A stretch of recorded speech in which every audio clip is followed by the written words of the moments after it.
अस्सलाम वालेकुम and welcome to जोर का जोर T20 world cup 2024 special and yes 20 teams 8 teams 4 teams and now we have got the two topmost teams of this tournament. Finalist हमारे सामने मौजूद हैं. साउथ अफ्रीका को जाके ज्वाइन किया है इंडिया ने ऑन द फाइनल बेंच और अब एक दिन बाद हमें दिखेगा वो फाइनल मुकाबला जिसका पूरे एक महीने से इंतजार, पूरे एक साल से बिल्टअप हो रहा था. साल तो नहीं, खैर ऑलमोस्ट 9 महीने ही शायद या 10 महीने हुए 2023 वर्ल्ड कप खत्म हुए हुए. सो यस, ये बिल्टअप इसका इंतजार हो रहा होता है कि कौन वो दो टीम्स होंगी जो फाइनल में एक दूसरे के आमने सामने होंगी. एंड नो डाउट एक तरफ साउथ अफ्रीका एंड दूसरी तरफ इंडिया, ये दोनों अनबीटन टीम्स पहुंची हैं फाइनल तक. और जब इंडिया और इंग्लैंड के सेमीफाइनल की बात करते हैं जो कल मुकाबला हुआ, सो यस इंडिया ने बिल्कुल जो है वो इंग्लैंड को फांस के रखा, जमा के रखा और हिलने नहीं दिया अपनी जगह से. 68 रन से सेमीफाइनल अपने नाम किया. बात करेंगे इस मैच के हवाले से और साथ ही साथ बात करेंगे कि पाकिस्तान क्रिकेट बोर्ड के कॉरिडोर्स में बहुत सारी खबरें घूम भी रही हैं, बहुत मीटिंग्स भी हो रही हैं, बहुत सिलसिले भी हो रहे हैं. क्या चल रहा है, कौन आउट कौन इन, क्या क्या खबरें हैं, उन सारी खबरों के हवाले से डिस्कशन होगी. आज मैं हूं सवेरा पाशा और मेरे साथ मौजूद है हाफिज मोहम्मद इमरान. और जैसा आपने जिक्र किया कि पाकिस्तान क्रिकेट बोर्ड की जो राहदारियां हैं उनमें भी बहुत कुछ हो रहा है यकीनी तौर पर. और कल से कुछ खबरें बड़ी गर्दिश में हैं और एक बड़ी दिलचस्प और बड़े हैरान कुन खबर भी है.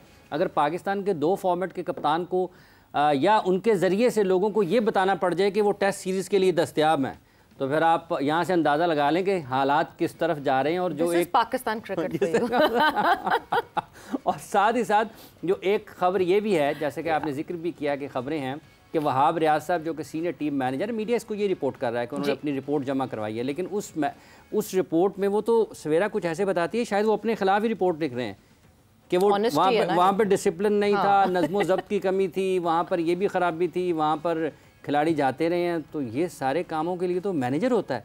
वो अगर कोई डिसिप्लिन की खिलाफ वर्जी हो रही थी तो मैनेजर साहब कहते खड़े होते कि भाईजान आप जाएं ज़रा पहली दस्तयाब फ्लाइट से वापस. तो ये भी बड़ी दिलचस्प चीज़ है. कोशिश करेंगे कि इस पर भी कोई आज रोशनी पड़े यहाँ पर. बिल्कुल. सो ये सारी डिस्कशन यहाँ पे होगी. बट यस, एज यूजुअल, जिस तरह मैं हमेशा कहती हूँ, पाकिस्तान क्रिकेट की डिस्कशन पे हम बाद में आएंगे. पहले हम जो है इस सेमीफाइनल के हवाले से डिस्कस करेंगे, वरना हम उस राह में बह जाते हैं और फिर भूल जाते हैं कि हमने इस मैच के हवाले से बात करनी है. सो खुशामदीद कहते हैं अपने मेहमानों को. और जो है हमारे साथ मौजूद हैं मोहम्मद वसीम, सुहेल तनवीर एंड उमर फारूक कॉल्सन. सो अस्सलाम वालेकुम and welcome to the show. All three of you. मैं यही पूछने लगा था कि इसको रखें या सेमीफाइनल को रखें या बात करनी है? नहीं बात करें, बिल्कुल बात करें. आपको पर्चा पढ़ने की जरूरत क्यों पड़ रही है वैसे, मुझे तो ये बताया सबसे पर्चे आजकल पर्चे ना पड़े बिल्कुल भी. ये जो है ना ये reports. But yes, India versus England, expectation ये थी कि बहुत ही कांटे का मुकाबला होगा और बहुत ही नर्व रेकिंग मुकाबला होगा, बट ऐसा हुआ नहीं. What went wrong? शुरुआत करेंगे, टॉस से शुरुआत करेंगे. क्या बादलों को देख के ओवर एक्साइटेड हो गए थे बटलर एंड ही सेड नहीं जी नहीं, हम बॉलिंग करेंगे? Was that a right decision और India executed themselves really well? Rashid Khan और बटलर दोनों के डिसीजंस थे. उनकी समझ नहीं आई. It cost them actually the match. Okay, क्योंकि अगर कोई चांस उनका था तो वो मतलब यहाँ पे इस पिच के ऊपर, कल सुहेल भी यही बात कर रहे थे कि इन पिचेस के ऊपर हम देखा है कि दिन के जो मैचेस है उसमें ज़रा स्लो हो जाती हैं पिचें. तो बेस्ट यही है कि आप टॉस जीत के आप बैटिंग करते हैं, आप रन बोर्ड पे डालते हैं. और आपकी स्ट्रेंथ भी वही नज़र आ रही थी, क्योंकि अगर पिच ने थोड़ा सा चेंज होना था, स्लो होना था, obviously is gonna help the spinners. अब उस स्पिन के अगेंस्ट आपकी बैटिंग कितनी इफेक्टिव है बनिस्बत के पहली इनिंग्स के. दूसरी इनिंग्स में प्रेशर है, चेज करने का भी है, और स्पेशली जब ऊपर से जो आउट हो जाते हैं उनके 2 इनफॉर्म जो ओपनर्स थे. तो आई थिंक ओवरऑल देखते हैं तो इंग्लैंड ने इतनी अच्छी क्रिकेट खेली नहीं, लेकिन nothing to take away from India. जिस तरीके की प्रोफेशनल में परफॉर्मेंस उनकी जानिब से नज़र आई है कि जितने भी की मोमेंट्स थे वो उन्होंने विन किए हैं, चाहे वो स्किल के थे, चाहे वो कुछ डिसीजन से ऑन फील्ड. कप्तानी बड़ी ज़बरदस्त हमें नज़र आई, फील्डिंग, रन आउट्स, एवरीथिंग. मतलब सारे डिपार्टमेंट्स के अंदर ना वो टॉप पे हमें नज़र आए हैं. तो वो बेटर टीम हमें नज़र आई है. तो वो कल जो इंग्लैंड की टीम थी हमें वो दबी दबी नज़र आई, टू बी ऑनेस्ट. जिस तरह वो उनकी बैटिंग जैसे जैसे वो 100 रन उन्होंने क्रॉस किए थे, और वहाँ पे आप बटलर की आप बॉडी लैंग्वेज देखती हैं, सर गिरना शुरू हो गया था. ही वाज गेटिंग डेस्परेट के रन ज़्यादा हो रहे हैं. तो आई थॉट कि ये 150 वाला पिच था. 150 भी होता तो मुझे नहीं लगता कि इंग्लैंड ये कर पाता. तो 170 और तो वो पार स्कोर से भी आप ऊपर ले गए थे। India was 20-25 runs ahead, well ahead. मतलब 150 भी मुझे नहीं लगता था कि इंडिया ये इंग्लैंड ये चेस कर पाता, जिस तरह की पिच थी, जिस तरह का उनकी बॉलिंग हुई है, तो कोई चांस मुझे नज़र नहीं आया। तो मतलब वो जो एक्साइटमेंट की आप बात कर रही थी, वो हम भी सोचे थे कि इधर अफगानिस्तान भी, वी ऑल न्यू के ज़्यादा चांसेस साउथ अफ्रीका के हैं, बेटर टीम है, वही जीतेंगे, लेकिन कोई मुकाबला तगड़ा होगा। हाँ, लेकिन ये मैच तो एक्सपेक्टेड था कि यार ये जाएगा, क्योंकि हम पिछला सेमीफाइनल इनका देखते हैं, ऑस्ट्रेलिया के अंदर शायद था, वो इंडिया ने हारा हुआ था इनके अगेंस्ट, तो वो मतलब एक हाइप बनी हुई थी ना कि वो उसको कंटिन्यू रखेंगे या ये बदला लेंगे, लेकिन कि मज़ा उस तरह आया नहीं। मज़ा सिर्फ इस चीज़ का आया कि बैटिंग, कुछ क्वालिटी बैटिंग हमें नज़र आई इंडिया की जानिब से, और फिर स्पिन बॉलिंग जो हमें नज़र आई। और टेक्निकली अगर आप देखें, जो आपने बात की है ना, उसमें बहुत कुछ देखने में आया कि कप्तानी, डेटा, ये जितनी चीज़ें हैं कितनी इफ़ेक्टिव होती हैं, वो कल इंग्लैंड से ज़्यादा जो कि रिनॉन है हमें इंडियन टीम के अंदर वो चीज़ें नज़र आई। दैट मीन्स कि वो शो ऑफ नहीं कर रहे, वो इसका वो ऐलान नहीं कर रहे, but they are pretty much on it. बिल्कुल। सोहेल, फास्ट बॉलिंग कंडीशंस हो, इंडिया आपको दिख रही है, वहाँ पे फास्ट बॉलर्स सामने दिखते हैं, स्पिनर्स को परचेज मिल रहा हो, स्पिनर्स आपको इंडिया के करते हुए दिख रहे हैं, बैटर्स तो आपको एक captain leading from the front who is the opener of the team as well, जो मोमेंटम सेट कर देता है पूरी टीम के लिए कि ऐसे खेलना है, ये विकेट ऐसा कर रही है, ऐसा होगा, ऐसे खेलना है, एंड वो फिर आपको बाकी बैटर्स अप्लाई करते हुए दिख रहे हैं। मतलब इस वक्त ये कहा जाए कि इंडिया अनस्टॉपेबल लग रही है, would that be a right statement? देखिए, कंप्लीट टीम आप उसको बोलेंगे। अभी जितना भी कल भी हमने बात की, जितना टूर्नामेंट पूरा हमने देखा, सब टीमें देखी, इंग्लैंड और इंडिया की भी बात की, तो इंग्लैंड ने जितनी क्रिकेट खेली थी हमने उनमें देखा कि कई उनके वीक लिंक्स थे, कहीं पे उन्होंने हल्की क्रिकेट भी खेली, टीमें उनके करीब आई, वो हारे भी मैचेस। बट अगर आप इंडिया को देखेंगे, जब से वो स्पेशली कैरेबियन आए हैं, तो यहाँ पे उनकी टीम जो एक लगा है कि पूरा प्लान करके उन्होंने वर्ल्ड कप को प्लान किया है और इस हिसाब से 15 की फॉर्मेशन बनाई है, और फिर जो प्लेइंग 11 वो बनाते हैं अकॉर्डिंग टू सिचुएशन, फिर जिस तरीके से उनको यूटिलाइज़ किया जाता है, तो हर चीज़ आपको उनकी स्पॉट ऑन नज़र आएगी। स्पॉट ऑन होते हैं तो इस तरह की परफॉर्मेंसेस आती हैं। अगर एक मैच में हो जाए ना तो आप कहते हैं शायद फ्लूक लग गया, लेकिन अगर आप कंटिन्यूसली अच्छी चीज़ें करते जा रहे हैं तो दैट शोज़ के पीछे कोई ना कोई आपकी प्लानिंग, आपकी पूरा एक डाटा की जो बात हो रही है, तो आपने पूरा होमवर्क करके आप आए हुए हैं। तो obviously they look far ahead England से, एज वसीम भाई सेड के हम समझ रहे थे कि मैच अच्छा होगा, हम तकरीबन सब ने इंडिया को फेवरेट कल करार दिया था, but you expect England to do well at least in specially in semifinal. तो वो मुझे कहीं पे भी इंग्लैंड की जो हम कहते हैं ना वो फेयरलेस क्रिकेट खेलते हैं, वो मॉडर्न, कुछ नज़र ही नहीं आया। इंग्लैंड कहीं पे भी हमें मैच में कंट्रोल करता हुआ किसी फेज में नज़र नहीं आया, वो चाहे बॉलिंग हो। देखिए ऑब्वियसली शायद वो मॉइस्चर वाला अर्ली मॉर्निंग वाला स्टार्ट, वो 10:30 बजे वाला स्टार्ट उनके दिमाग में कहीं ना कहीं आ गई कि पहली बैटिंग शायद करें तो थोड़ा को बॉल अगर स्विंग हुआ या मॉइस्चर से स्पिन भी होता है तो उसमें फंस ना जाएं। बट मेरे ख्याल में उनको करनी पहली वो चाहिए, बैटिंग चाहिए थी, क्योंकि आप टारगेट सेट करें। फिर यहाँ पे कैरेबियन की पिचेस स्पेशली गयाना में मैं खेला हूँ, बार बार बताता हूँ, 3 साल वहाँ पे डे मैचेस जितने भी होते हैं, हर टीम कोशिश करती है पहली बैटिंग करके 130-40 रन भी अगर आप कर लेना तो वो भी करने मुश्किल हो जाते हैं। दिन के टाइम पे वहाँ बैटिंग करना बहुत मुश्किल होता है, वो चाहे आप पेसर के अगेंस्ट कर रहे हो चाहे स्पिनर के अगेंस्ट कर रहे हो, क्योंकि बॉल बल्ले पे सही आता नहीं। अगर आप फास्ट बॉलर भी जैसे बुमराह ने आप देखें कि आते ही दूसरे ओवर में वेरिएशन यूज़ की, वो कितने स्मार्ट, मतलब बार बार हम उनकी तारीफ़ करते हैं कि वो इतनी जल्दी कंडीशन और पिच को वो असेस कर लेते हैं कि उनको पता चल जाता है कि पिच क्या ऑफर कर रही है, मैंने यहाँ पे किस तरह की बॉलिंग करनी है, यू नो।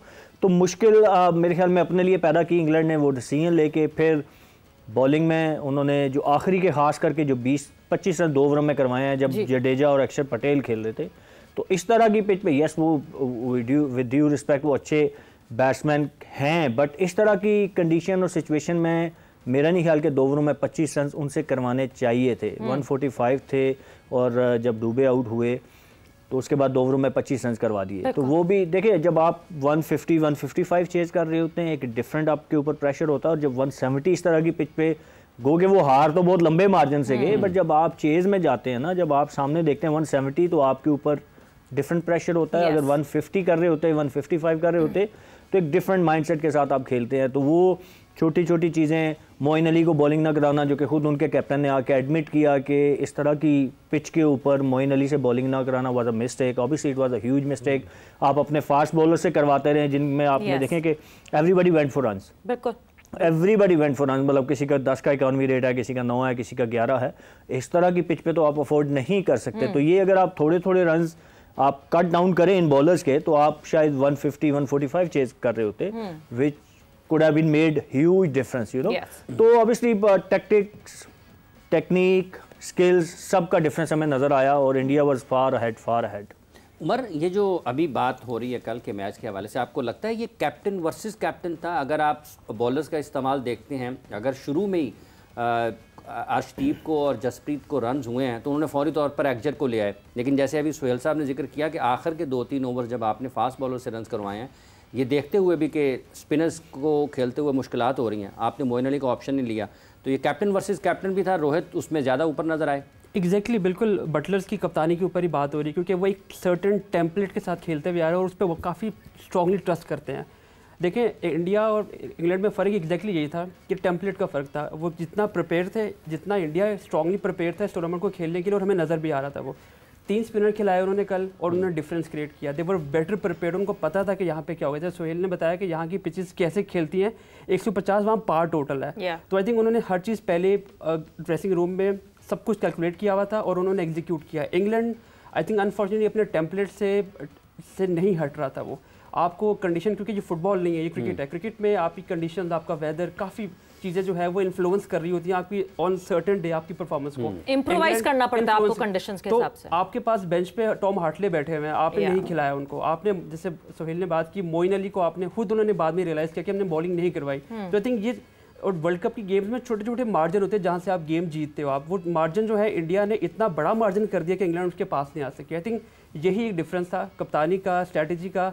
हालांकि इंग्लैंड इज़ नॉन, जो वसीम ने बोला कि they are non data introduce करवाने वाले, उस पर बिलीव लाने वाले वो लोग हैं, बट अनफॉर्चुनेटली उन्होंने वो उस तरह उन्होंने एग्जीक्यूट नहीं किया। इंडिया ने एग्जैक्टली जो बार बार एक क्रिटिकल पॉइंट इंग्लैंड के लोग उठा रहे हैं कि इंडिया को मालूम था कि 11 में उन्होंने खेलना सेमीफाइनल। अगर मालूम भी था उन्होंने, लेकिन मैच तो आपने ग्राउंड में खेलना है, प्रिपेयर तो आप, हाँ ठीक है, आपके पास टाइम कम था। इंग्लैंड बाद में आई वहाँ पे, इंग्लैंड ने कम ट्रेनिंग की वहाँ पे, इंडिया वहाँ बहुत पहले आके रह रही थी और वहाँ पे वो ट्रेनिंग कर रही थी। यस, ये छोटे छोटे एडवांटेज होते हैं, लेकिन इवेंचुअली आपकी जो 11 है वो आपके हाथ में होती है, आपने क्या करना है क्या नहीं करना। आई थिंक यही डिफरेंस रहा है। छोटे छोटे मार्जिन, बहुत बड़े मार्जिन हो गए जो इंग्लैंड ने गेम लूज किया अपना। कौन कहता है कि सिर्फ पाकिस्तान का मीडिया या पाकिस्तान के फॉर्मर क्रिकेटर शोर मचाते हैं? देख लिया हमने ब्रिटिश मीडिया को, देख लिया हमने ब्रिटिश फॉर्मर क्रिकेटर्स को कि वो भी कितना शोर मचाते हैं। बहुत बातें हुई हैं, जो उमर ने जो बात कही है उसको हम आगे भी उसके हवाले से जरा डिस्कस करेंगे। ब्रेक पर जा रहे हैं, ब्रेक से वापस आएंगे और कॉन्वर्सेशन को आगे बढ़ाएंगे।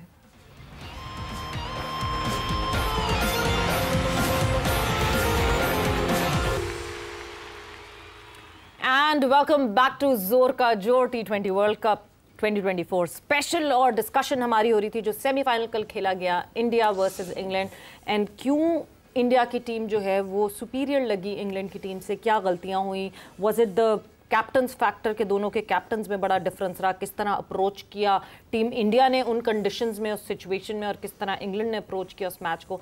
मगर ब्रेक पे जाने से पहले एक और बात हमने की थी, दैट वाज मीडिया शोर मचाता है। पाकिस्तान के मीडिया के ऊपर तो बड़ा इल्ज़ाम लगता है कि मीडिया बड़ा शोर मचाता है और जो है फॉर्मर प्लेयर्स शोर बिल्कुल मचाते हैं, अग्रीड।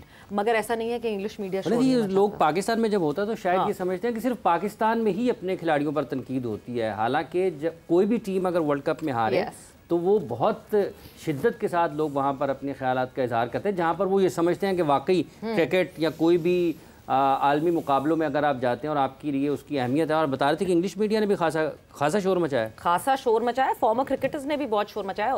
उमर, मैं आपकी तरफ आऊँगी, चलो शुरू करें फिर। हाँ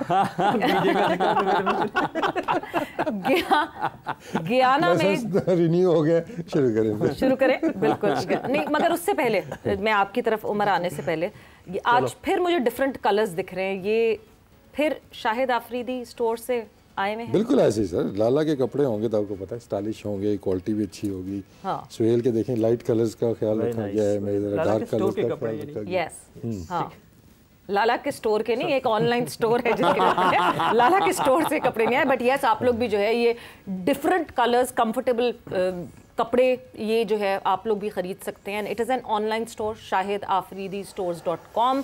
आप उस वेबसाइट पे जाइए और उस वेबसाइट पे जाके you can buy these clothes. और इन कपड़ों को सिर्फ ख़रीदना तो ये है कि आप फैशन अपस्केल हो जाएंगे, बट साथ ही साथ ये कि जो रेवेन्यू जनरेट होता है स्टोर से वो फाउंडेशन में ये एक और अच्छी चीज़ है, यानी कि आप दो काम कर सकते हैं, अच्छे कपड़े भी ख़रीद सकते हैं और फलाई कामों में भी आपका हिस्सा चला जाएगा। और यकीनी तौर पर जब आप जैसे सुहेल साहब ने पहने हुए बहुत अच्छे लग रहे हैं, वसीम साहब तो बिल्कुल ऐसे जैसे अभी इसके बाद इनका एक कोई शूट भी है। मैंने कहा आप कह रहे हैं इनका निकाह है। यही कह रहे हैं, शुक्र है कि वो नहीं कहने लगे। Exactly। या इसके बाद ये कहेंगे भाई हमारे कपड़ों का लेवल ही और है। So yes, आप भी खरीद सकते हैं कपड़े।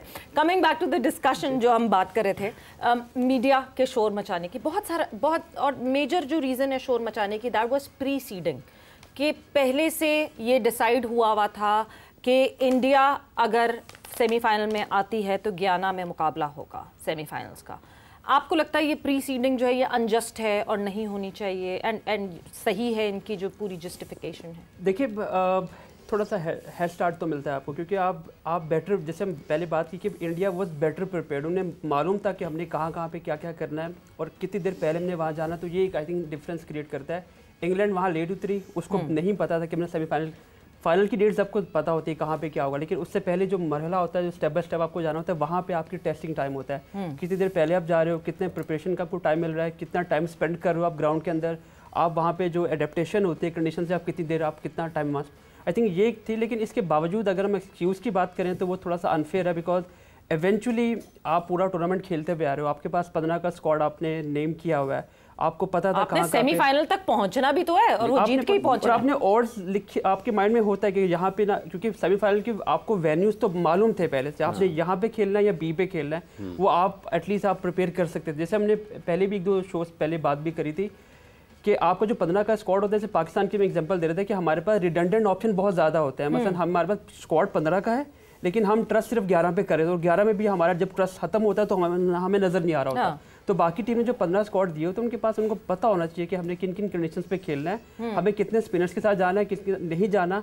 अगर इंडिया 3 स्पिनर से जा रहा है, कंडीशन को देखते हुए जा रहा है, और आपके पास भी आंखें हैं, सोच है, समझ है, तो आपके पास ऐसा नहीं कि बेंच पे आप स्पिनर नहीं बैठा हुआ था, आपके पास 11 में स्पिनर्स हैं, आपने उनको भी यूज़ नहीं किया, आपने मोइन को यूज़ नहीं किया, बाद में रिग्रेट करते आप नजर आए, लिविंगस्टन को आपने उस तरह यूज़ नहीं किया आपने। तो आई थिंक कहीं ना कहीं इंग्लैंड का, और जो आपने क्रिटिसिज्म की बात की मीडिया, क्योंकि मेरा मीडिया से काफ़ी लंबा मेरा ताल्लुक है, जो आपने कंपैरिजन किया ना, भी और उस साइड पे भी जो आपने कंपैरिजन किया ना, हमारे यहाँ पे कंस्ट्रक्टिव क्रिटिसिज्म नहीं होती, हमारे यहाँ पर्सनल, हमारे यहाँ पे नॉन क्रिकेटिंग इश्यूज को लेके लोगों को रेडिकुलेट किया जाता है। इंग्लैंड की अगर हम बात करें, ऑस्ट्रेलिया की बात करें, इंडिया को आप थोड़ा साइड पे, क्योंकि इंडिया में भी लोग इमोशनल है और वो समटाइम लाइन क्रॉस करते हैं, बट इंडिया का मीडिया और इंडियन टीम जो है वो उनके बीच में गैप बहुत ज़्यादा है। हमारे यहाँ गैप भी है, हमारे यहाँ पे समटाइम हम लोग एक तमीज़ की जो लाइन है उसको भी क्रॉस कर जाते हैं। प्लेयर की पर्सनल लाइफ है, प्लेयर का पर्सनल कंडक्ट है, उसको भी लोग रगड़ना शुरू कर देते हैं। तो आई थिंक यहाँ पे आके मैं जो आपने क्रिटिसिज्म की बात की उसमें थोड़ा डिसएग्री करूँगा कि इंग्लैंड जो है वो लाइन क्रॉस नहीं करती।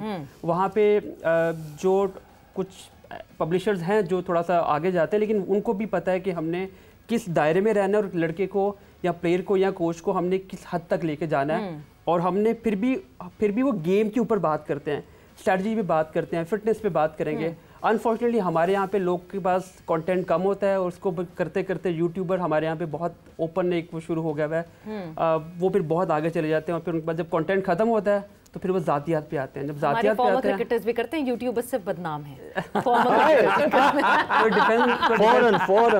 नहीं, ये तो फैक्ट है और ये फैक्ट हम इसी वर्ल्ड कप में बहुत दफा देख चुके हैं और बहुत दफा अभी इसी वर्ल्ड कप पे भी हमें काफी, और जो सारे जो कंट्रोवर्सीज आती है ना वो क्रिकेटर्स की तरफ से आती है और उसके ऊपर फिर डिबेट। यूट्यूब देखिए, यूट्यूबर की बातों का इतना वेटेज नहीं होता, सीधी सी बात है। एक XYZ कोई भी बंदा बात करेगा, उसकी वेटेज वो नहीं होगी जो आपके लेजेंड बात करेंगे। आपका एक फॉर्मर क्रिकेटर अगर कोई बात करता है तो उसका रिप्लाई भी आता है फिर दुनिया भर से कि ये फॉर्मर क्रिकेटर ने क्या बात कर दी। But coming to this fact Suhail, एक चीज जो कि हम बार बार कहते हैं, we need to understand cricket market is now business. जब से कैरी पैकर का सिलसिला शुरू हुआ तब से बिजनेस अटैच हो गया क्रिकेट के साथ। पैशन है मगर पैशन के साथ साथ बिजनेस है। वी नो द ब्रॉडकास्टर्स के, जो ब्रॉडकास्टर्स हैं इस वक्त, they want to generate revenue, और वो रेवेन्यू हमारी मार्केट से सबसे ज्यादा मिलता है। मतलब नॉट जस्ट पाकिस्तान, इंडिया की मार्केट से पाकिस्तान की मार्केट से, इन आर रीजन वो सबसे ज़्यादा मिलता है। सो टाइमिंग उस हिसाब से मैनेज करना, इंडिया के सारे मैचेस वहाँ पे डे रखना, एंड जो यहाँ का प्राइम टाइम होगा which would be 7:30 Pakistan and 8 o'clock India, ये सारी चीज़ें, this is business. As far as आपको जो ब्रॉडकास्टर है वो आईसीसी को इतने पैसे दे रहा है कि over the period of time revenue किस तरह बढ़ता जा रहा है, कितना रेवेन्यू डिस्ट्रीब्यूशन होती थी आईसीसी के फाइनेंशियल मॉडल में और अब कितनी रेवेन्यू डिस्ट्रीब्यूशन होती है, और हम 4th टॉप नेशन है जो इस रेवेन्यू को हासिल करते हैं ICC. So over the period of time in सारी चीज़ों को हमें अंडरस्टैंड करना पड़ेगा। अगर किसी को इख्तलाफ है वो अपने ब्रॉडकास्टर से कहे भाई आप ज़्यादा बिड लगा दें, मेरे ख्याल से 3.3 बिलियन बिड लगी है इस दफ़ा की जो पूरा सीज़न है उसकी, उससे ज़्यादा की बिड लगा दें और आप भी वो फ़ायदा उठा लें। वेल ऑब्वियसली अब तो ये बिजनेस बन गया है क्रिकेट जब से कैरी पैकर, तो चले वहाँ से एक आप बिगिनिंग कह सकती हैं, लेकिन सिंस T20 क्रिकेट स्टार्टेड और लीग क्रिकेट आई 2008 में IPL and then on and on PSL और सारी पूरे जितने भी वर्ल्ड क्रिकेट बोर्ड हैं सब ने अपनी लीग्स कराना शुरू की, तो वहाँ से एक्चुअल बिजनेस बन चुका है ये। तो आप इसको अब इस एस्पेक्ट को साइड पे रख नहीं सकते कि आप कहें कि जी इसको साइड पे कर दें और क्रिकेट को साइड पे रखें, दोनों का चोली दामन का साथ है। तो I think it was not from BCCI, it was from ICC कि जी उनकी ऑब्वियसली एज यू सेड कि वो ब्रॉडकास्टर की डिमांड्स होंगी, उसके मुताबिक सारी स्केजुलिंग हुई है।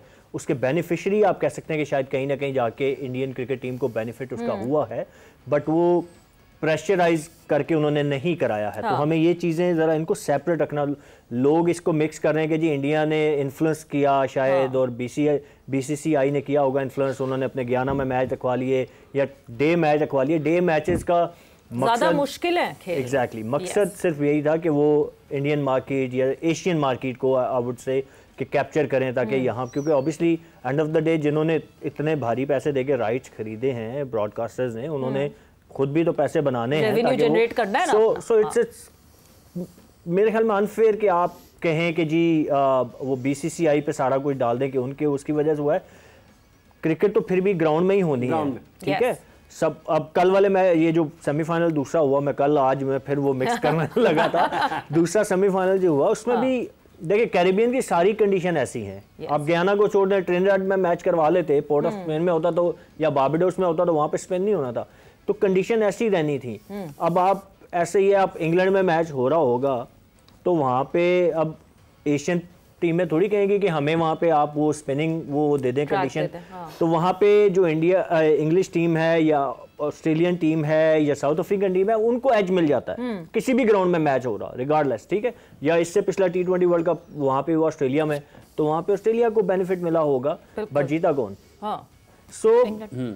सो ये कहना सारी चीज कि जी आप सारा इंडिया क्योंकि फाइनल में पहुंचा तो सारा कुछ इसी का क्रेडिट है कि उनको पहले से पता था उन्होंने कहाँ खेलना है, वो गयाना में उनको सेमीफाइनल मिल गया। आई थिंक ये थोड़ा अनफेयर हो जाएगा। They played better cricket, yes condition उनको सूट कर रही थी, बट कंडीशन पाकिस्तान को भी सूट करती हैं, वो बांग्लादेश को भी सूट करती हैं और श्रीलंकन टीम को भी सूट करती हैं, क्योंकि हम सब इन्हीं कंडीशन में खेलते हैं। आप सब ये एशियन कंट्रीज देख लेना तो slow and low pitches, turning tracks, तो हम सब यहीं पे खेलते हैं। दे प्लेड बेटर क्रिकेट और जो बेहतर क्रिकेट खेले उसको क्रेडिट देना चाहिए। यस मैं ये आगे मैंने कहा कि थोड़ा सा एडवांटेज उनको मिला इस चीज़ का, बट वो पूरे कैरिबियन में कंडीशन ऐसी है, गयाना में नहीं है। वसीम साहब जब ये मैचेस की बात हो रही है, क्या आपको लगता है वाकई जैसे अभी सवेरा ने जिक्र भी किया कि इंग्लैंड में उनके मीडिया ने भी ये सवाल उठाया कि ये बात अब क्यों हो रही है? हाँ? ये बात हाँ मतलब अब हारने के बाद क्यों हो रही है? हाँ, ये बात अब क्यों? स्केड्यूल पहले जाते हैं सारे क्रिकेट बोर्ड्स के पास, वो उसको अप्रूव करते हैं, एग्री करते हैं, ठीक है ना। आपको आता है जैसे भी आज चैंपियन ट्रॉफी का स्केड्यूल बनेगा, पाकिस्तान भेज चुका है, तो वहाँ से उनकी कोई रिजर्वेशंस हैं तो वो रिप्लाई आएगा। तो उस टाइम पे कोई इस तरह की डिबेट हमें होती हुई नजर नहीं आई है, ठीक है। तो मतलब आप वो यूट्यूबर्स और एक्स क्रिएटर्स की बात कह रहे हैं, पैसे सबको अच्छे लगते हैं, सिर्फ यूट्यूबर्स में जो एक्स क्रिएटर्स भी हैं उनको भी पैसे अच्छे लगते हैं। कल तो अश्विन भी लाइव बैठे हुए थे यूट्यूब पर, कई दफ़ा ना वो भी ऐसी बात कर देते हैं कि जो मतलब एकदम से देखें ना, अब ये डिबेट शुरू की, माइकल वॉन ने शायद स्टार्ट की है, उधर से गिलक्रिस्ट बैठे हुए थे अगेन, मतलब वो नहीं एकदम से वो बात जो शुरू हुई है, ठीक है ना। बट आई थिंक अगर हम इसको लॉजिकल देखते हैं तो इस तरह की कोई रिजर्वेशन आपको इस तरह के हैं खदशात, टूर्नामेंट से पहले ये डिबेट स्टार्ट हो जानी या फिर अपने बोर्ड से पूछें, बोर्ड ने साइन करके भेजा ना, अप्रूव किया उस चीज को। बहुत दफ़ा होता है कि चीज़ें इतनी सिंपल नहीं होती, ठीक है ना। यहाँ पे भी आई एम श्योर कि जब हमारे मैचेस वगैरह होते थे, मैं भी इधर ही जब बैठता था तो मैं भी कहता था यार ये हमारा संडे को मैच नहीं है, मंडे को रखा हुआ है, हमारा वीकेंड फ्री है, तो उसकी बहुत कॉम्प्लिकेशन है। अगर हम उनसे पूछते थे कि इंटरनेशनल डिपार्टमेंट से क्यों नहीं रखा, जो विंडो यही बन रही है, फिर 3 दिन का गैप उन्होंने मांगा है, तो उसके अंदर बहुत सी फिर वो कबातें आ जाती हैं, तो आपको चीज़ें एडजस्ट करनी पड़ती हैं।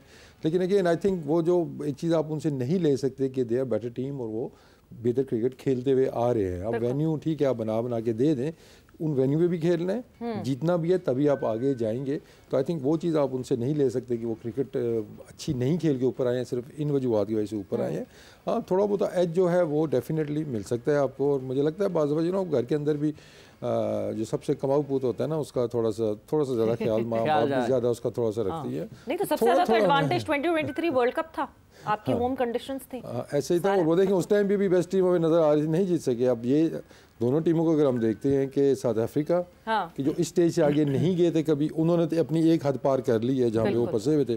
अब इंडिया की ये हद है, ये फाइनल तक आते हैं, वहाँ से जीत नहीं पाते हैं। तो लेट्स सी कि ये इधर ही रुकते हैं या साउथ अफ्रीका उधर ही रुकता है, दोनों में से कौन सी टीम अपनी हद पार करेंगी। हाँ, लेकिन अगर पिच ऐसा हुआ तो मुझे नहीं लगता कोई चांस। अगर पिच साउथ अफ्रीका वाला हुआ तो फिर इंडिया का कोई चांस नहीं है, जो अफगानिस्तान उस मैच हुआ था।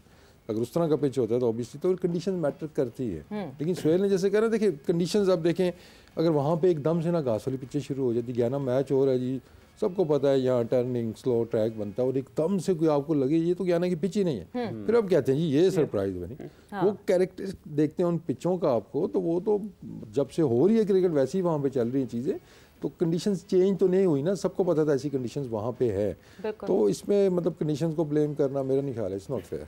दो चीज़ों पे मैं इनपुट देना चाहूँगा। जो आपने इंडिया की बात की कि इंडिया के ब्रॉडकास्टर, देखिए तकरीबन 1.5 बिलियन की पॉपुलेशन है, आई बॉल्स है, और अगर आप एशिया को मिलाते हैं तो ये तकरीबन 2 बिलियन के करीब जाते हैं। तो ये जो आपने यूट्यूब्स की बात की, जो यही पैसा है, आई बॉल्स इज़ मनी। और अगर आपको देखिए हर बंदा जो प्रिपेयर कर रहा है, आईसीसी अरेंज कर रही है टूर्नामेंट, इतने बड़े मार्जिन पे खेल रहे हैं, सारा बजटिंग हो रही है, किसी ना किसी ने तो कमाना तो है। ये वही मॉडल है। अगर आप यूट्यूब के इसको स्केल अप करते जाएं, ब्रॉडकास्टर पे ले आएं, तो वो जाहिर है वो उनको पैसे कमाने हैं। बाहर बैठे हुए फैंस इमोशनल होते हैं, फैंस को नहीं पता पीछे बैकग्राउंड में क्या चल रहा है, रियलिटीज़ क्या है। तो इसलिए इन चीज़ों को आपको बिल्कुल आप उसको नहीं आप कर सकते बाहर के, यार इंडिया को आप सेटिस्फाई करें। ये रियलिटी है, India is a big country, India is a one जिसके 70% रेवेन्यू इंडिया से आ रहे हैं।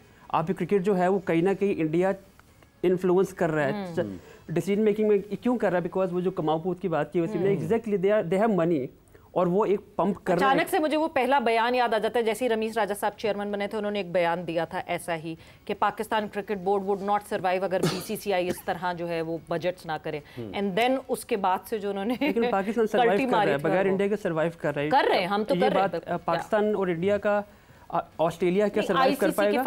आईसीसी क्या सर्वाइव, ऑस्ट्रेलिया सर्वाइव कर पाएगा? शायद वो इंग्लैंड आपस में खेले, उनकी राइवलरी एशियस है तो वो कर ले। लेकिन पाकिस्तान को आपको थोड़ा दाद देनी पड़ेगी कि Pakistan regardless of not playing India फिर भी वो रिलाय कर रहा है, और वो खड़ा है और थ्राइव कर रहा है। आपके पास 26 अरब रुपए का पड़ा हुआ है, पैसे मैं बता रहा हूँ, लेकिन 26 अरब रुपए आपका पड़ा हुआ है, ठीक बता दिए। और आप खजानची की तरफ से आ गई है एक बात। और एक और बात, जो क्रिकेटर्स की बात हम कर रहे थे ना, क्रिटिसिज्म वाली बात, ये सिर्फ पाकिस्तान में होता है। मेरी राशिद लतीफ़ भाई से एक बात हो रही थी इस बारे में कि हमारे यहाँ पे हमारे फॉर्मर प्लेयर या करंट प्लेयर रिस्पेक्ट नहीं देते प्लेयर्स को।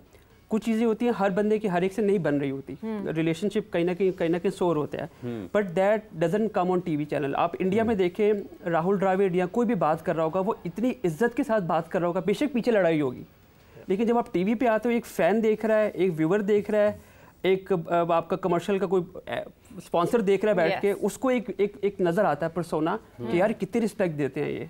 हमारे यहाँ उल्टा है ना, हमारा उल्टा है, हमारा उल्टा है। वैसे बेस्ट फ्रेंड्स हैं जी, अभी आप जिक्र भी कर रहे हैं, हमारे वैसे बेस्ट फ्रेंड हैं, लेकिन जब उधर बैठेंगे वहाँ पे वो दुश्मन बन जाएंगे आपके। मैं कितनी सिर्फ एग्जांपल देते हुए ब्रेक पर जाऊंगी कि पूरा दिन हम साथ होंगे, रात को अगर ये बैठा है तो ये शुरू हमारी आवाम शायद पे देखना भी यही चाहती है। बिल्कुल, शायद हम बस ब्रेक पर जाएंगे, वक्त ब्रेक का हुआ है, बट जाते जाते मैं सिर्फ ये कहूंगी कि हार्दिक पांड्या और रोहित शर्मा का मुंबई इंडियंस के पीछे एक बहुत बड़ा फियास्को हुआ, बट आपको टीम इंडिया में वो कहीं नहीं देखा। वक्त ब्रेक का हुआ, ब्रेक पर जा रहे हैं, वापस आएंगे तो कॉन्वर्सेशन को आगे बढ़ाएंगे।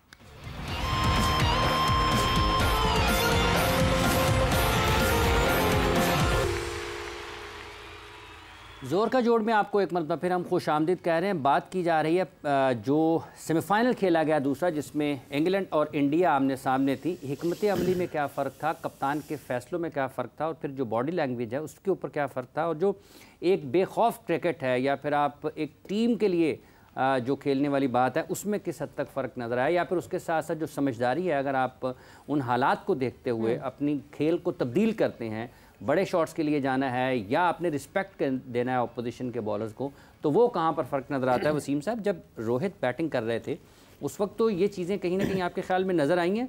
हर बॉल को मारने की तरफ नहीं गए, थोड़ा लकी रहे, लेकिन रिस्पेक्ट भी किया अच्छे बॉल्स को। देखिए, एक जो चीज़ थी कि नए बॉल से बेहतर आ रहा था बैट के ऊपर बॉल, स्पेशली पेस ऑन जब थी, तो इंग्लैंड की बॉलिंग देखते हैं तो शायद उन्होंने उतनी वेरिएशन यूज़ नहीं की। बुमराह की जैसे भी सुहेल ने बात की, उसने तो दूसरे ओवर में आके स्लो वन शुरू कर दिए थे वहाँ से, तो बेहतर बॉलिंग प्लान हमें नजर आया। जहाँ स्ट्रैटेजी की देखें, 4 फास्ट बॉलर के साथ इस पिच के ऊपर जाना did not make any sense. अगर मतलब मेरे से आप पूछें तो मैं इनका जो बेस्ट बैट्समैन स्पिन का था ना पिच देखते हुए कि यार वो बेस्ट बैट्समैन को अंदर लेके आना है क्योंकि हमारी बैटिंग स्ट्रगल करेगी, तो दैट वाज बेन डकेट, जो बड़ा उसने प्रूव किया हुआ है कि he is the best batsman against spinners. दोनों स्वीपिंग वो मार लेता है, लेफ्ट हैंडर, तो आप वहाँ से मोइन अली आपका छठा बॉलिंग ऑप्शन बन जाता, तो आपके पास पूरे ऑप्शन बॉलिंग के फिर भी बनते थे। तो आपने 4 फास्ट बॉलर के साथ जाना, फिर आप आदिल रशीद एक ही स्पिनर के साथ बॉलिंग तो अच्छी की है वहाँ पे, अगर हम देखते हैं लिविंगस्टन ने भी, तो वहाँ पे मोइन अली को क्यों नहीं बॉलिंग कराई, ये भी नहीं कि सारे सजे थे उनके 4-4 खब्बे बैट्समैन थे, तो वहाँ पे तो ओवर निकलवा सकता था उनके ना। तो ओवरऑल मतलब हमें प्लानिंग उस तरह की कोई नज़र नहीं आई और दबी क्रिकेट खेली। वो फियरलेस क्रिकेट कोशिश उन्होंने की, लेकिन वो फियर था, मतलब वो लेस नहीं था, फियर के साथ उन्होंने वो क्रिकेट खेलने की कोशिश की। They were not sure in their own plans कि नॉर्मली उनकी ये रिवर्स स्वीप ये वो मिस नहीं होती हैं। वो जो प्रेशर था उसकी वजह से अगर हम देखते हैं कि बॉल मिस हो रहा था, और दूसरा क्रेडिट आपको कुलदीप को भी देना होगा कि उसकी वेरिएशन नहीं पिक हो रही है उनसे, ठीक है ना, कि वो जाता है ना बॉल की पिच के ऊपर जाके उसको रिवर्स स्वीप या स्वीप वो खेलें, वो खड़े खड़े अजीब सी वो शॉट निकाल खेल रहे थे, तो बहुत ज़्यादा अंडर प्रेशर वो नज़र आए। आई थिंक जो इम्पैक्ट जो डाल दिया था बैटिंग ने इंडिया की, उससे वो निकल ही नहीं पाए अपनी बैटिंग के दौरान में। और रोहित ने देखिए, अगर हम देखते हैं कि ब्रेक हुआ, ब्रेक के बाद जब वापस आए पहले ओवर में ही उन्होंने फिर से देनी शुरू कर दी वहाँ पे, कि जैसे जैसे बॉल पर आना हो रहा था उनको पता था कि मुश्किल है। तो जो एक्चुअल मैच कॉस्ट किया इनको, जो आखिरी 3-4 ओवर में रन्स करवाए इन्होंने, दैट वाज द डिफरेंस, कि वहाँ पे नहीं होने चाहिए थे वो रन्स, चाहे वो छक्के थे हार्दिक के या उसके बाद अक्षर का देखा जडेजा के जो रन्स थे, वो एक्स्ट्रा रन्स इन्होंने करवाए हैं। शुरू वाले फिर आप जस्टिफाई कर सकते हैं, ठीक है जी वो अच्छा खेल गया, लेकिन आखिर में लग नहीं रहा था कि ये 150 से ऊपर जाएगा रन्स, तो वो रन्स आखिर में आगे मैटर उन रन्स नहीं किया है। आप कह रहे हैं क्रेडिट देना चाहिए कुलदीप को, क्रेडिट तो उस थॉट प्रोसेस को देना चाहिए सुहेल, कि कुलदीप को वेस्ट इंडीज़ में इफेक्टिव होंगे इसलिए वेस्ट इंडीज़ में खिलाया जाएगा, इसलिए 15 में रखा जाए। हमने तो 11 में ही रख लिया था, साइम अयूब एंड आजम खान वो इफेक्टिव होंगे वेस्ट इंडीज़ में, बट हम वेस्ट इंडीज़ तक ही नहीं पहुँचे। हम चीज़ों को रिलेट कहाँ कर रहे हैं? अब हमारी प्लानिंग और उनकी प्लानिंग में ज़मीन आसमान का फ़र्क था, और रिज़ल्ट में भी ज़मीन आसमान का फ़र्क आपको नज़र आ रहा है। मैंने आगे बात की ना कि आपकी प्लानिंग, आपकी थॉट प्रोसेस आपके रिजल्ट्स में शो होता है। तो जो हम जहाँ अभी वर्ल्ड कप में खड़े हैं, आप देख लें कहाँ हमने फिनिश किया, कहीं भी नहीं, हम आ गए वापस। एग्जैक्टली जहाँ हमने फिनिश किया है और जहाँ पे इंडिया स्टैंड कर रहा है, तो आप देख लें, तो इट शोज़ के उनके वो आगे हमने डिटेल में बात की कि उनके देखिए बात वही है कि अब आप सोचें, बीइंग कुलदीप यादव पाकिस्तान का हो प्लेयर जी, और वो आप ना खिलाएं वहाँ पे न्यूयॉर्क आपके शुरू के मैचेस में, टेम्पटेशन ना हो आपको। आप मुझे बताएं, टीम को तो छोड़ें, यहाँ थली नहीं मच जानी थी, आपके मीडिया हो, आपके फैंस हो, सब, तो ये ओवरऑल जो है ना वो सारी चीज़ें हमारी ठीक होने वाली हैं। 15 रुकनी सोहेल के ये बना हुआ है, मतलब ऐसा कभी हुआ नहीं है ना, हम अज्यूम कर रहे हैं कि अगर हम बिठाएंगे, और उसी डर की वजह से शायद हम वो स्टेप नहीं रहे। हम फर्क नहीं पड़ता। देखिए हम कितनी देर से वो शोर सुन रहे हैं, Virat Kohli is not scoring run, Jaiswal को जाया कर रहे हैं, Dubey is not scoring run, they do not care if they have taken a decision. That's my point कि आप being a team management, being a cricket board, you don't listen to your fans. जब planning की बात आती है, मैं नहीं कह रहा कि वैसे नहीं सुनना, पॉपुलर सजेशंस पे नहीं जाते हैं आप, डिसीजन कोई भी सजेशन हो, आप with in the team, with in your group आप एक प्लान करते हो, फिर उसको आप आउटसाइड नॉइज की वजह से आप चेंज नहीं करते हो, ठीक है। इसलिए आप वो बात वही 15 इनका 15 रुकनी स्क्वाड था, हर बंदा इक्वली, रोहित को आई एम श्योर कि उसके ऊपर फुल कॉन्फिडेंस होगा तो इसलिए वो 15 रुकनी स्क्वाड का हिस्सा था। हमारे यहाँ थोड़ा शोर मचता है तो आप अपने जो फिनिशर आप जो कह के लेके गए 2 मैचेस के बाद वो आपके फिनिशर बाहर बैठ के, तो ये क्या शो करता? मुझे सिर्फ इसकी कोई जस्टिफिकेशन दे दे एक चीज़ की, या तो फिर आपका कॉन्फिडेंस या आपकी आई कुछ ना कुछ तो खराब था ना कि आपने 2 मैचेस के बाद ही सारा कुछ ही तरतली मच गई आपकी कि जो मेन फिनिशर का रोल के मेन प्लेयर होते हैं ना आपके जो छठे 5वें नंबर पे खेलते हैं, 2 मैचेस का आपका कॉन्फिडेंस लेवल था उनका।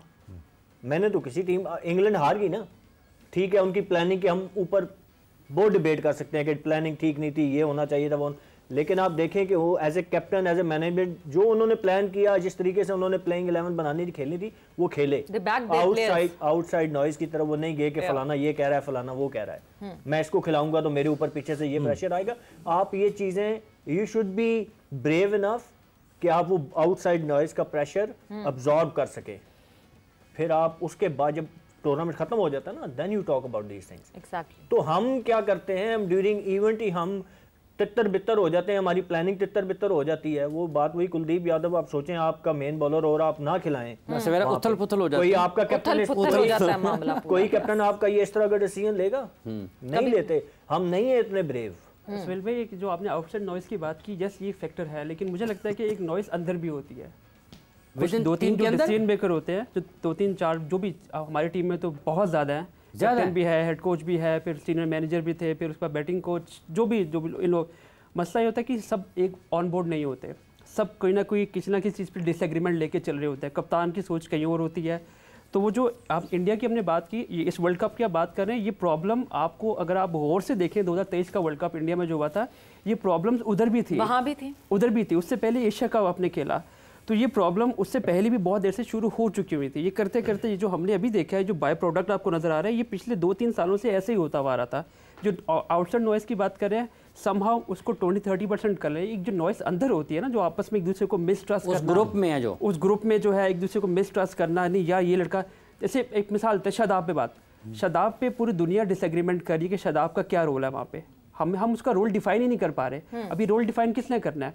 हेड कोच ने करना है, कैप्टन ने करना है, लॉन्ग टर्म अगर जो सोच रहा है उसने करना है। तो वो नॉइज़ बाहर की है, एक अंदर भी नॉइज़ है। वो नॉइज़ ज़्यादा खतरनाक है। बाहर के लोग तो दुश्मन होते ही होते हैं, नहीं तो अंदर की नॉइज़ होनी नहीं चाहिए ना। एग्जैक्ट नहीं होनी चाहिए। आपको देखें, आप पूरे अंदर की नॉइज़ सिर्फ जब होगी जब डीमेरिट, मतलब अगर आप मेरिट के सवेरा बात ये अलग जाएंगे। 15 के 15 प्लेयर की किसी जगह भी से नहीं होती। से होती है आपकी जो कोर होती है, कोर होती है 3 से 4 player, your head coach and your captain, ठीक है।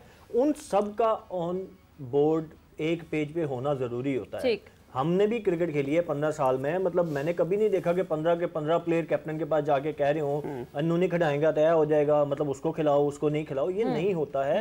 अगर ये हो रहा है, if you are saying this, तो फिर रिजल्ट भी आपके सामने है, वो फिर उसी का आपको वो खमियाजा भुगत रहे हैं। ऐसा नहीं होता है।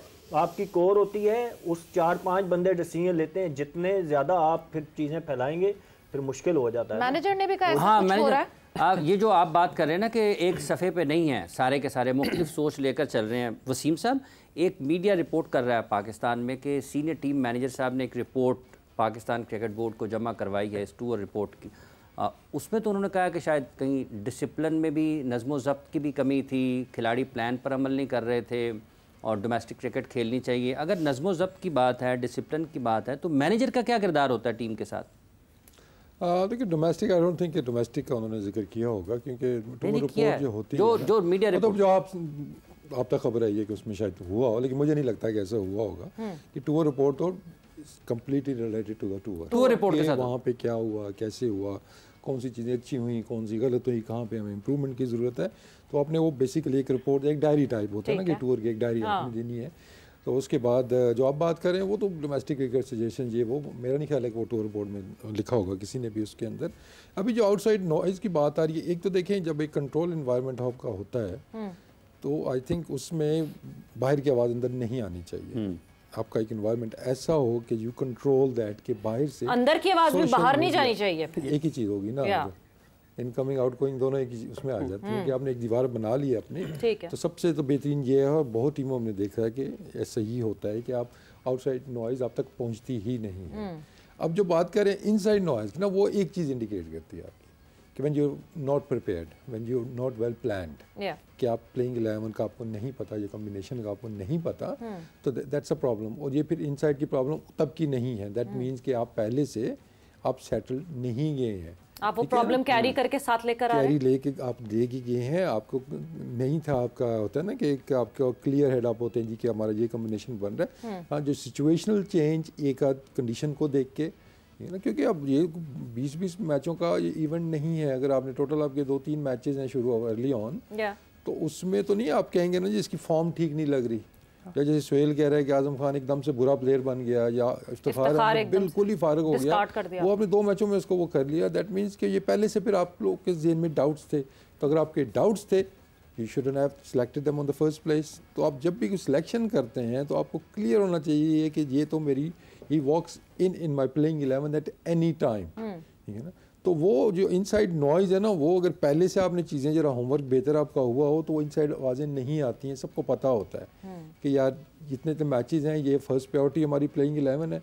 हाँ, उसके बाद स्पिनर कम करना हुआ या पेसर बढ़ाना हुआ या बैट्समैन एक्स्ट्रा डालना हुआ, उसके बाद ये ऑप्शंस हैं। लेकिन एक मैच की परफॉर्मेंस के बाद बारिश हो गई थी ना इंग्लैंड के खिलाफ जो था, उसी के बाद तो हमने टीम अनाउंस करनी थी, बारिश हो गई थी तो हमें पता ही नहीं चला कौन किस फॉर्म में।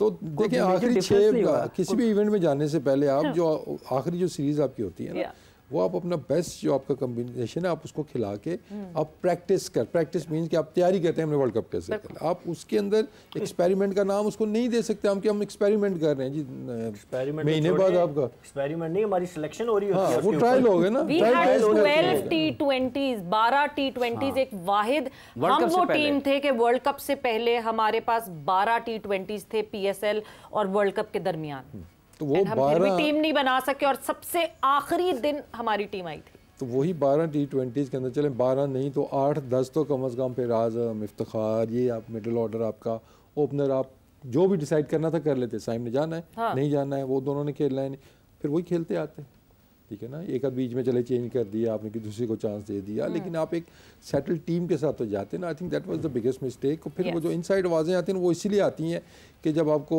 पता नहीं आपने बना तो लिया, पता नहीं है करना क्या हमने वहाँ पे जाके, तो वो ज़्यादा डेंजरस चीज़ है। क्या इनसाइड आवाज़ें जो बात हो रही है सुहेल, इनसाइड इस वजह से भी आती हैं? अब जैसे हम एक हमारे सामने एग्जांपल है शादाब की, हम मुसलसल बात कर रहे हैं, हमें पता है कि एक और स्पिनर बैठा हुआ है मौजूद है, मगर हम शादाब को एज बैटर खिलाए जा रहे हैं, बट शादाब को खिलाए जा रहे हैं तब भी इनसाइड वॉइस बनना शुरू हो जाती है इटसेल्फ ड्रेसिंग रूम में, कि मतलब जब इतना बायस हो रहा हो किसी तरफ टिल्ट इतना ज्यादा। सवेरा प्रोफेशनली मैं बात करूं तो वो नहीं होनी चाहिए, ठीक है। एज ए प्लेयर मेरा कोई काम नहीं बनता। You should trust your captain कि कैप्टन क्या कर रहा है, क्योंकि मैं अगर सिर्फ प्लेयर हूं ना, तो मैंने अपनी परफॉर्मेंस का जवाब देना है। मुझसे मेरे से वसीम भाई की परफॉर्मेंस का जवाब नहीं होगा या उमर की परफॉर्मेंस का नहीं होगा, ये इन दोनों की परफॉर्मेंस का जवाब कैप्टन और कोच ने देना है, ठीक है।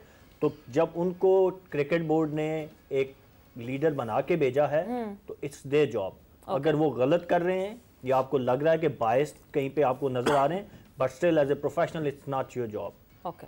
It's as a professional your duty to support your captain. लेकिन सुहेल साहब जब किसी एक खिलाड़ी की खराब कारकर्दगी की वजह से 11 के 11 खिलाड़ी मैच हार जाएं, पाकिस्तान की टीम मैच हार जाए, इमरान ड्यूरिंग द टूर्नामेंट आपका एज ए प्लेयर फिर रिफ्ट इसी से पढ़ते हैं, ठीक है। During the tournament as a player मेरा काम नहीं है कि मैं जाके तो 2-2 3-3 की टोलियां बना के उन्होंने देखो खिला रहे हैं उसकी वजह से आ रहे हैं। ये जब चीजें शुरू होती हैं यही तो टीम कल्चर खराब होता है ना। तो being a professional being a player मेरा काम नहीं है, अनलेस कि मैं थिंक टैंक का कैप्टन आके मुझसे बात करता है ना, मुझसे मेरी सजेशन लेता है तो फिर मेरा काम है, अगर मैं ऑनेस्ट बंदा हूँ, अगर मैं टीम की फेवर में बात करने वाला हूँ ना जेन्युइनली, तो फिर मैं कैप्टन से बात करूंगा, मैं जाके टोलियों में 2-3 के ग्रुप में बात नहीं करूंगा। तो ये एज ए प्लेयर मैं इस चीज को सपोर्ट नहीं करूंगा कि इनसाइड नॉइज आनी चाहिए रिगार्डलेस कि कोई प्लेयर परफॉर्मेंस दे रहा है या नहीं दे रहा, unless I been asked from captain. Captain मुझसे पूछे, मुझे जो ऑनेस्टली लगता है मैं वो सिर्फ कैप्टन को बोलूं, बाहर चीजें नहीं निकलनी चाहिए। 2-2 3-3 की टोलियों में यार देखें वो फलां हमारा वीक लिंक है, फलां प्लेयर परफॉर्मेंस नहीं दे रहा तो हमारे तो फिर आपकी टीम अगर ऐसी बात करनी भी तो इकट्ठे होके करने हैं आप, मेरा नहीं ख्याल है होती नहीं है। अगर ये मेरा नहीं ख्याल कि कोई प्लेयर इस तरीके की बात करता है, ना करनी चाहिए। एज ए प्रोफेशनल ये आपका काम नहीं है। ये बात अगर करनी भी है ना तो डायरेक्ट कैप्टन से करें।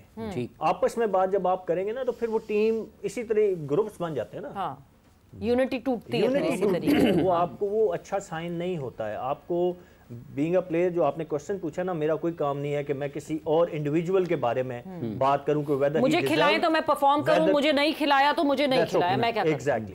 मैं क्योंकि अपनी परफॉर्मेंस का, अब मैं यहाँ बैठा हूँ ना, मैं अपने वर्ड्स का जो मैं बोल रहा हूँ ना, मैं उसका रिस्पॉन्सिबल हूँ। बिल्कुल। मेरी टीम क्या कर रही है वो मैं नहीं हूँ, वो आप लोग या हमारा जो लीडर है ना, उसका रिस्पॉन्सिबल वो है, उसने उसका जवाब देना है। Simple is that. वसीम साहब, जैसे अभी बात हुई है किसी एक खिलाड़ी के हवाले से, चूँकि जो सवेरा ने कि आपकी यूनिटी अगर ख़राब होती है, अगर आप इस किस्म के हालात पैदा होते हैं, तो इसका मतलब ये है कि जब आप शुरू से ही मेरिट वायलेट कर देंगे, आप किसी ऐसे शख्स को टीम का हिस्सा बना देंगे जो परफॉर्मेंस की बुनियाद पर, कारकर्दगी की बुनियाद पर नहीं आता, तो इसका मतलब ये है कि करने वालों ने सबसे पहला बीज तो वहीं पर बो दिया। देखिए, एक तो नोइंग दिस ग्रुप, मुझे नहीं लगता कि इस टीम के अंदर कोई ऐसे लड़के हैं, एटलीस्ट जिनको मैं जानता हूँ, जो बाद में आए उनका मैं नहीं कुछ कह सकता, जो पहले खेलते हुए आ रहे हैं। मैंने कभी ऐसी चीज़ सुनी नहीं थी किसी प्लेयर के बारे में। ठीक है, अब शादाब की अगर हम स्पेसिफिकली बात करते हैं तो वो हाईली रिस्पेक्टेड है विद इन द ग्रुप। अगर टीम के अंदर देखते हैं एज अ प्लेयर भी, एज अ सीनियर भी, ओबीसी फिर इकट्ठे दो खेलते हैं जब, तो वो मतलब मुझे कभी भी उसमें वो कमी बेशी उस तरह नजर, नॉट ओनली शादाब, मतलब बाकी भी जितने लड़के हैं, तो वो सीनियर जूनियर जो होता है ना टीम के अंदर एक ना, तो वो तो मुझे कभी इस तरह का प्रॉब्लम कोई नज़र नहीं आया है किसी के लिए भी, ना बाबर के लिए ना रिजवान के लिए। तो मुझे कभी भी, और मुझे अभी भी लगता है कि मेरा नहीं ख्याल है कि ये वजह हो सकती है। हाँ, मैनेजमेंट के अंदर हो जाए तो वो एक डिफरेंट चीज़ है। अब वहाँ से वो पेनिट्रेट करके प्लेयर्स के अंदर आ जाए, वो फिर यू आस्किंग फॉर ट्रबल। तो अगर मैं प्लेयर्स की सिर्फ बात करूं, मुझे नहीं लगता कि प्लेयर्स इस पे जा सकते हैं। हाँ, इवेंट के बाद अब कोई डिस्कशन उनको बिठाएंगे तो शायद वो इस तरह की बात कर रहे हैं, लेकिन अब वो करते भी हैं तो you can't blame them. Event खत्म हो गया, यू नो, जब when you asking for suggestions कि क्या हम बेहतर कर सकते हैं, तो शायद अब उठ के खड़ा हो कि या हमें इब्रार को शायद वहाँ पे खिला देना चाहिए था, या हमें यू नो किसी और को खिला देना चाहिए था, या बैटिंग ऑर्डर हम ऐसे कर सकते थे, विच इज़ फाइन। इवेंट ख़त्म होता है तो आप चीज़ों को जब वैल्यूएट करते हैं तो you are free to talk. उसमें जो भी आपने फील किया है, बोलने वाले को खुल के बोलना भी चाहिए और सुनने वालों को उसको बड़े दिल के साथ सुनना भी चाहिए और उसको पॉजिटिव लेना है। ये नहीं कि ये क्यों बोल रहा है, ऑब्वियसली वो टीम की बेहतरी के लिए बोल रहा है, उसमें जो अच्छी चीज़ें पिक आपने करनी है आप वो करते हैं। तो हेल्दी इन्वायरमेंट के अंदर यही होता है कि आप यू नो आप इनपुट लेते हैं बाद में जाके। ड्यूरिंग द इवेंट मुझे नहीं लगता कि इस तरह की कोई चीज़ आई होगी। कुछ जो बाद में लड़के आए हैं वो ये चीज़ें लेके आ गए हों वापस दोबारा, वो मैं कुछ नहीं कह सकता। बाहर से आए हैं वही लेके आए, बड़ा जोर है वैसे वसीम का मुसलसल के बाहर से जो लड़के आए हैं वो अगर लेकर आए हैं, तो बाहर से जो लड़के आए हैं उनको लेकर क्यों लाया गया, वो क्यों आए, वो टीम का हिस्सा क्यों बने, माहौल क्यों ख़राब किया गया। वैसे कुछ नहीं हुआ होगा, कुछ हुआ होगा, ऑब्वियसली वो तो मैनेजर की रिपोर्ट और मैनेजर की रिपोर्ट बताएगी। बट इस वक्त जो है हम जा रहे हैं एक ब्रेक पर, और ब्रेक से जब वापस आएंगे तो पाकिस्तान क्रिकेट बोर्ड को 70-77 साल बाद जो है वो बेहतरीन बनाने की कोशिश की जा रही है, बहुत स्ट्रॉन्ग करने की कोशिश की जा रही है। बट ऐसा नहीं था कि पास्ट में हमारे पास अच्छे T20 प्लेयर्स नहीं थे, ऐसा नहीं है कि अभी भी हमारे पास अच्छे T20 प्लेयर्स नहीं। 2009 का हम T20 वर्ल्ड कप जीते, एवं फ्लूक में नहीं जीत गए थे, कुछ अच्छा था तो इसी वजह से जीते थे। सो कुछ अच्छे प्लेयर्स जो T20 में पाकिस्तान को रिप्रेजेंट जिन्होंने किया, उनके हवाले से भी हम डिस्कस करेंगे अपने आगे आने वाले सेगमेंट में आफ्टर द शॉर्ट ब्रेक।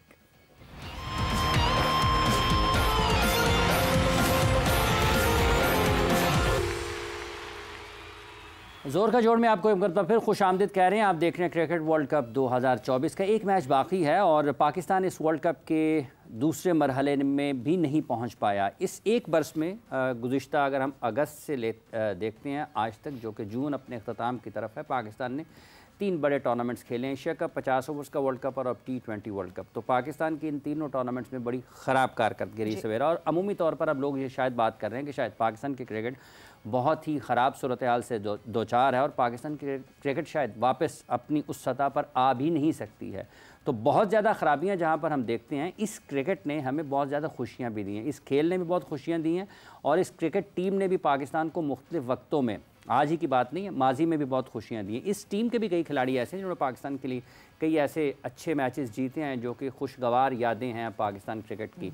और इसके साथ साथ माजी में जब से T20 क्रिकेट शुरू हुई है और पाकिस्तान ने खेलना शुरू किया, 2007 का वर्ल्ड कप सबको याद होगा, पाकिस्तान जीता नहीं लेकिन पाकिस्तान ने अपनी हैसियत का और मौजूदगी का एहसास ज़रूर दिलाया। इसके साथ फिर 2009 का जब हम जीते हैं, उस वक्त से लेकर आप आज तक जब हम 2024 में बैठे हैं, तो कई ऐसे खिलाड़ी हैं जो पाकिस्तान के जो आवाम भी है उनके भी पसंदीदा हैं, और उनके आदाद व शुमार भी बताते हैं कि वो कहीं ना कहीं अपनी ज़ाती कारकर्दगी के एतबार से भी और टीम की कामयाबियों के एतबार से भी नुमाया नज़र आते हैं। तो 3 ऐसे खिलाड़ी हैं आज हमारे पास जो कि अपनी कारकर्दगी के एतबार से आपको नुमाया नज़र आते हैं। आपके सामने हम वो रखेंगे और यहीं से एक हमारे पास एक इंस्पिरेशन भी है, एक हम जोश भी ले सकते हैं, जज्बा ले सकते हैं, तहरीक ले सकते हैं कि हमने आगे बढ़ना है। तो उन तीनों खिलाड़ियों पर नज़र डालेंगे, वापस आएंगे और फिर अपने मेहमानों से भी उनकी राय ज़रूर जानेंगे। बाबर आजम वनडे और T20 में पाकिस्तान क्रिकेट टीम के मौजूदा कप्तान हैं। उन्होंने मुसलसल बेहतरीन कारकर्दगी पेश करके दुनिया के बेहतरीन बल्लेबाजों में अपना नाम दर्ज करवाया। T20 क्रिकेट में जनवरी 2021 से सितंबर 2022 तक दुनिया के नंबर 1 बैट्समैन रहे हैं, जो कि तकरीबन 22 माह का अरसा बनता है। अप्रैल 2021 से लेकर आज तक बाबर आजम वनडे क्रिकेट के दुनिया के नंबर 1 बैट्समैन हैं। बाबर ने 2016 में पाकिस्तान के लिए टेस्ट डेब्यू किया था और उसके बाद 45.86 की औसत से 3,898 रन बना चुके हैं, जिसमें 9 सेंचुरियां भी शामिल हैं। वनडे में उन्होंने 19 सेंचुरियों के साथ साथ 56.72 की शानदार औसत से 5,729 रन बनाए हैं। T20 में उन्होंने 41.4 की औसत से 3 सेंचुरियों के साथ 4,145 रन बनाए हैं। हाल ही में बाबर ने T20 वर्ल्ड कप की तारीख में किसी कप्तान के सबसे ज्यादा रन बनाने का रिकॉर्ड भी बनाया है। बाबर के अब टूर्नामेंट में बतौर कप्तान 549 रन हैं, जो कि किसी भी खिलाड़ी के सबसे ज्यादा हैं। इसके अलावा बाबर की कवर ड्राइव को दुनिया की बेहतरीन शॉट का खिताब हासिल है। बाबर आजम मौजूदा दौर के सबसे ज्यादा चाहे जाने वाले क्रिकेटर्स में से एक हैं। जब भी पाकिस्तानी क्रिकेट में फास्ट बॉलिंग का जिक्र किया जाता है, एक नाम हमेशा इस फहरिस्त में शामिल होता है और वो है उमर गुल का। उनके खतरनाक यॉर्कर्स, पेस और हाजिर दिमागी ने हमेशा उनको पाकिस्तानी बॉलिंग अटैक के लिए एक अहम असासा बनाया। भारत के 2003 के दौरे पाकिस्तान में लाहौर टेस्ट में उमर गुल को मौका मिला और उन्होंने उस मौके का भरपूर फायदा उठाया। पहली इनिंग्स में भारत के बल्लेबाजों के छक्के छुड़ा दिए। 5 विकेटें लेकर उन्होंने सिर्फ 31 रन दिए और इसी 22 पाकिस्तान ने बआसानी वो मैच अपने नाम कर लिया। 2009 में ऑस्ट्रेलिया के खिलाफ दुबई में उमर गुल ने सिर्फ 8 रन देकर 4 विकेटें हासिल की। उनकी रिवर्स स्विंग के आगे बड़े बड़े बल्लेबाज लाजवाब हो गए और उनकी इसी खतरनाक बॉलिंग ने पाकिस्तान को 2009 T20 वर्ल्ड कप टूर्नामेंट का फातेह बनाया और 2009 T20 वर्ल्ड कप में उमर गुल टूर्नामेंट के सबसे ज्यादा विकेटें लेने वाले बॉलर रहे। वर्ल्ड कप में भी उमर गुल ने शानदार बॉलिंग का मुजाहरा किया, मगर 2011 से इंजरीज के बायस उनको काफी मैचेस से ड्रॉप किया गया, जिसके बाद वो बहुत कम मैचेस में परफॉर्म करते नजर आए। 2020 में उमर गुल ने तीनों फॉर्मेट से रिटायरमेंट का ऐलान किया और कोचिंग की तरफ पाकिस्तानी क्रिकेट टीम के साथ एक नए सफर का आगाज किया। उमर गुल की शानदार बॉलिंग हमें हमेशा याद रहेगी। शाहिद अफरीदी दुनिया के वाहिद खिलाड़ी जिसने 22 साल में कभी भी अपने हरीफ के सामने दिफाई अंदाज इख्तियार नहीं किया, हमेशा अपने हरीफ पर अटैक किया और जब तक ग्राउंड में रहे अपने मुखालिफ पर हावी रहे। हम अक्सर तंग ज़हन लोगों से सुनते हैं कि अफरीदी ने क्या किया है। एक छोटा सा तज्जिया अफरीदी के कैरियर का। अफरीदी को सबसे ज्यादा छक्कों का एजाज हासिल है। अफरीदी को सिर्फ 16 साल की उम्र में सेंचुरी बनाने का एजाज हासिल है। अफरीदी को कम उम्र में तेज रफ्तार सेंचुरी का एजाज हासिल है। अफरीदी पाकिस्तान के पहले खिलाड़ी हैं जिनको सबसे ज्यादा मैन ऑफ द मैच हासिल करने का एजाज हासिल है, जबकि दुनिया में तेंदुलकर और जयसूर्या के बाद तीसरे नंबर पर सबसे ज्यादा 32 मैन ऑफ द मैच हासिल करने का एजाज रखते हैं। याद रहे, मैन ऑफ द मैच वो खिलाड़ी होता है जो मैच जिताता है। इस हिसाब से अफरीदी ने पाकिस्तान को सबसे ज्यादा मैच जितवाए हैं। अफरीदी दुनिया का पहला T20 प्लेयर है जिसने सबसे ज्यादा मैन ऑफ द मैच का एजाज हासिल किया। दुनिया का पहला ऑलराउंडर जिसने 8000 रन बनाने के साथ साथ 350 से ज्यादा विकेट्स भी हासिल की। अफरीदी वो खिलाड़ी है जिसने टेस्ट मैच के 1 ओवर में 4 मुसलसल छक्के लगाए हैं। अफरीदी वो खिलाड़ी है जिसने कई बार एक इनिंग में 50 से ज्यादा रन बनाने के साथ साथ 5 से ज्यादा खिलाड़ियों को भी आउट किया। अफरीदी वो प्लेयर है जिसने वेस्ट इंडीज के खिलाफ 75 रन और 7 विकेट हासिल किए, जो कि एक एजाज है।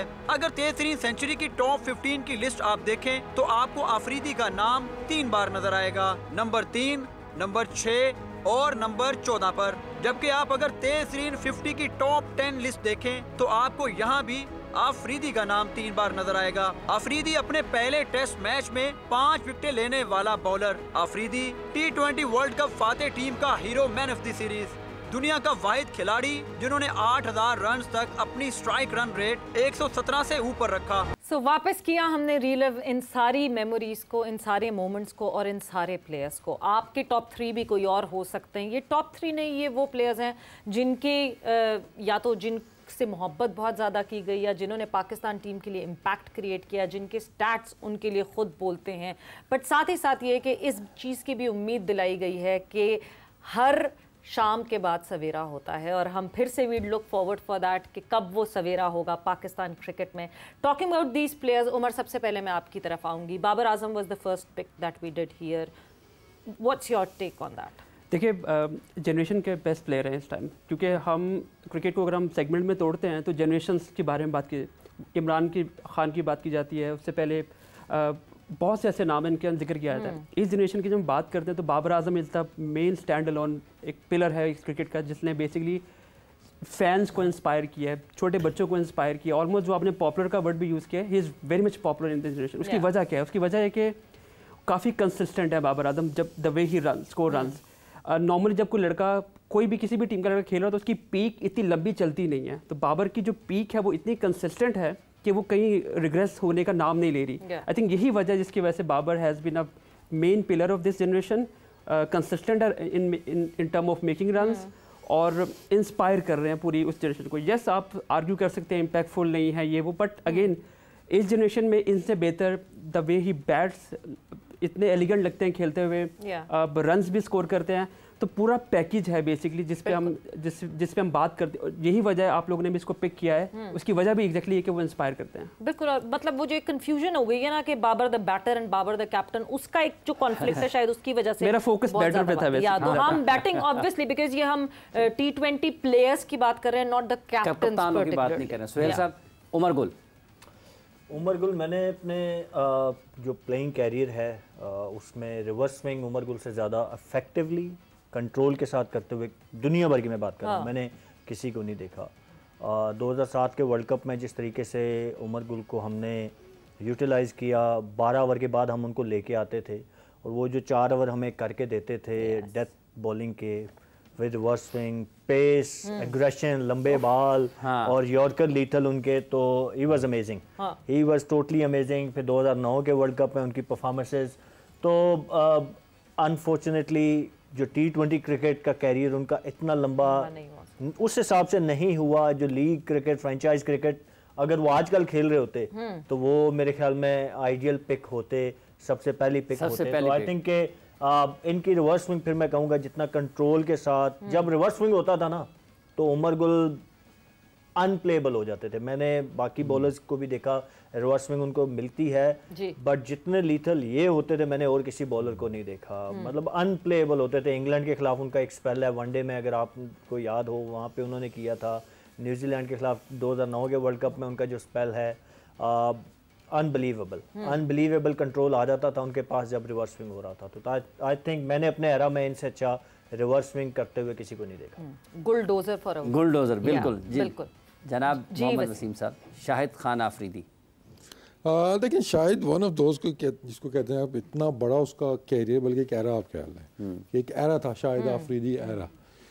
अब उसमें क्या था, एक जो चीज़ मतलब मैं कहूँगा कि मौजूद में ही नाम उसका इन्वेंटर्स में ही आएगा कि उस दौर में जब सईद अनवर और शाहिद आफरीदी ने ओपन स्टार्ट की थी, तो जो क्रिकेट की अब हम बातें कर रहे हैं, देवर द वन जो उन्होंने पाकिस्तान के लिए वो स्टार्ट की थी उस टाइम पे चीज़, वनडे क्रिकेट के अंदर दायरे का इस्तेमाल कैसे करना है, ऊपर से शॉटें कैसे हमने खेलनी है, तो वहाँ से इनका कैरियर स्टार्ट हुआ। तो ऑब्वियसली जो आए हुए एज अ लेग स्पिनर थे, ठीक है, लेकिन उसमें यह था कि उन्होंने बैलेंस अपना रखा। जो अच्छी चीज़ अगर आप देखते हैं ना, कभी आपको ये फील नहीं हुआ कि बैटिंग की वजह से उनकी बॉलिंग नीचे आई है, ठीक है। तो बॉलिंग हालांकि उतनी हाईलाइट उनकी नहीं हुई, लेकिन बॉलिंग में उनकी ज़्यादा परफॉर्मेंसेज आपको नज़र आती हैं। बट वी ऑल, हमें ज़्यादा याद है उनके, वो ज़्यादा हमें छक्के नज़र आएंगे, हालांकि उन्होंने 5-5 आउट भी किए हैं, क्रूशल विकटें भी लेके दी हैं। और एक दौर में जो हमारी नंबर 1 टीम थी या सॉर्ट ऑफ अनबीटेबल टीम थी हमारी, उसमें कि उसमें आप क्वालिटी देखें कि उमर गुल आपके पास है, सुहेल तनवीर आपके पास है फास्ट बॉलिंग के अंदर, आमिर उस टाइम खेल रहे थे आई थिंक।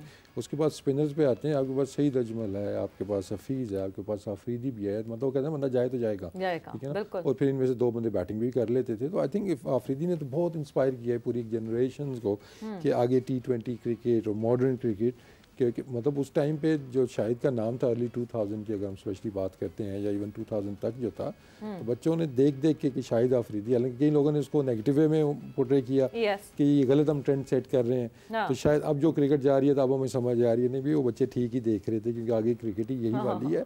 तो आई थिंक बहुत इंस्पायर किया शाहिद ने। और एक चीज़ उसने अपनी फिटनेस ठीक रखी, अपनी बॉलिंग उसने वो रखी उसके ऊपर, और उसको एक ये भी क्रेडिट जाता है कि उसने देखे ओपन भी की है, वो 3 पे भी खेला होगा, 4 पे भी, आई थिंक वो सारे नंबरों पे उसने बैटिंग की हुई है। तो ये नहीं कि टैग कर दें जी कि सिर्फ दायरे का प्लेयर था या सिर्फ आखिर का प्लेयर था।